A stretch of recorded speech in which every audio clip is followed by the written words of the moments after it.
देखिए because it was a complex case और इसमें क्योंकि इंटरस्टेट इन्वेस्टिगेशन भी की जाएगी और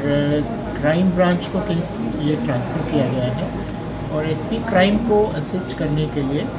उसमें कुछ ऑफिसर्स एक्स्ट्रा लगाए गए हैं और ज़्यादातर इसमें महिला ऑफिसर्स को लगाया गया है क्योंकि जो पूछताछ होनी है ज़्यादातर महिलाओं से भी होनी है और इसके पूरे रूट्स तक जाने के लिए इसमें बहुत इन डेप्थ इन्वेस्टिगेशन की ज़रूरत है जिस वजह से कुछ एक्स्ट्रा ऑफिसर्स को इस केसेस की इन्वेस्टिगेशन के लिए लगाया गया है क्योंकि अगर आप इस तरह से कोई गलत केस किसी के खिलाफ दर्ज कराते हैं तो उसकी फैमिली लेवल पे सोसाइटल लेवल पे भी इम्प्लिकेशंस हैं तो किसी को उसका रेपुटेशन और at the same time society में ग्रीड का बढ़ना भी ये एक इम्प्लिकेशन है तो इसलिए इसके हमें डीप रूट स्टडी करने के लिए इस टीम का गठन किया गया है ताकि इसका कोई भी ऐसा जो थ्रेड है इन्वेस्टिगेशन का वो अनटच्ड नहीं रह जाए। सर जो अक्यूज है उसके खिलाफ गुजरात में भी कुछ केस रजिस्टर है, गोवा पुलिस इसकी कुछ जांच कर रही है क्या? हाँ, उसमें हमें ये प्रिलिमिनरी जांच में पता लगा था कि इन्हीं लोगों के खिलाफ गुजरात के अंदर भी बहुत सारे केसेस दर्ज हैं। हम गुजरात पुलिस के टच में हैं और उनसे भी ये सभी इनका जो एफआईआर्स की कॉपी वगैरह लेके हम यहाँ पर इनके केस को और मजबूत बनाएंगे। यहाँ तक हम क्योंकि महिलाओं के प्रति जो अपराध होते हैं उन पर भी हम बल देते हैं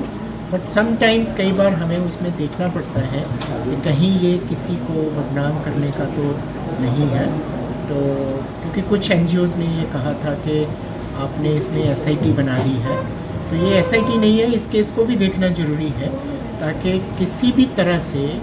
किसी के अगेंस्ट फॉल्स इम्प्लिकेशन नहीं होनी चाहिए। उसकी बड़ी डीप रूटेड इम्प्लिकेशंस हैं कानून और व्यवस्था के लिए, समाज के लिए और एक परिवार की यूनिटी के लिए भी। सर कितना चैलेंजिंग रहेगा बिकॉज दो स्टेट है, गुजरात है, गोवा है, कितना चैलेंजिंग रहेगा ये रोल? देखिए किसी भी केस में चुनौतियाँ तो होती हैं क्योंकि एविडेंस कलेक्शन करना कोई आसान काम नहीं होता है। इसको हमें हर एंगल से उस एविडेंस की रेलेवेंस और एडमिसिबिलिटी को चेक करना होता है। तो इसलिए इस तरह के केसेस में इन्वेस्टिगेशन कलेक्ट करना बिकॉज इसमें कोई साइंटिफिक या कोई फिज़िकल प्रूफ नहीं होता है, बेसिकली स्टेटमेंट बेस्ड होता है। तो क्योंकि इसमें पास्ट जो यहाँ एलिजिड विक्टिम्स हैं जिन्होंने कंप्लेंट्स की हैं इनके ऊपर वहाँ पर भी केसेस दर्ज हैं तो ये इनके पास्ट बिहेवियर को रिफ्लेक्ट करता है। तो वहाँ पर हमें इस केस की इन्वेस्टिगेशन में मदद मिलेगी जब हम गुजरात पुलिस के यहाँ से ग्रुप से भी एविडेंस कलेक्ट। टीम कौन ऑफिसर्स कौन लीड करेगा, कौन से लेवल के ऑफिसर्स? नहीं, बेसिकली तो एसपी क्राइम ही इसमें लीड करेंगे और इसमें ओवरऑल सुपरविजन डीआईजी लेवल के अधिकारी की रखी गई है और एसपी क्राइम को असिस्ट करने के लिए कुछ अन्य ऑफिसर्स भी दिए गए हैं क्योंकि क्राइम ब्रांच में क्राइम ब्रांच का अपना भी काम रहता है और वहाँ पर भी स्टाफ की थोड़ी कमी थी, इसलिए ताकि इस केस में किसी तरह की कोई कमी पेशी नहीं रह जाए तो इसलिए इसको किया गया। So there is one issue regarding now the tourism season is going to start in Goa and already there are complaints that some parties are going on from dusk to dawn and there is sound pollution going on in the coastal belt. So how the Goa police is preparing to gear up this? मैं समझ सकता हूँ कि आज आप एक समाचार पत्र में खबर छपी है उसका हमने वेरीफाई कराया था कि वो पार्टीज़ जो हैं वो इंडोर पार्टीज़ हैं। जो एम्बियंट एयर क्वालिटी है वो जो सफ़र करती है नॉइज़ पोल्यूशन रूल्स के मुताबिक कि एम्बियंट एयर क्वालिटी अफेक्ट नहीं होनी चाहिए जब हम आउटडोर पार्टी की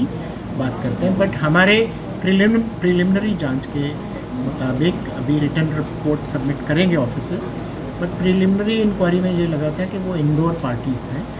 और इंडोर पार्टीज़ में जो भी पार्टी अंदर करता है उसने इस तरह का इंतज़ाम किया होता है कि वो जो साउंड है वो किसी तरह से एम्बियंट एयर क्वालिटी को अफेक्ट ना करे। अगर कोई इस तरह से आउटसाइड पार्टी करेगा उसके खिलाफ जो भी कानून के मुताबिक है वो हम कार्रवाई करते हैं और करेंगे भी। Subscribe Prudent social media channel and press bell icon for latest notifications.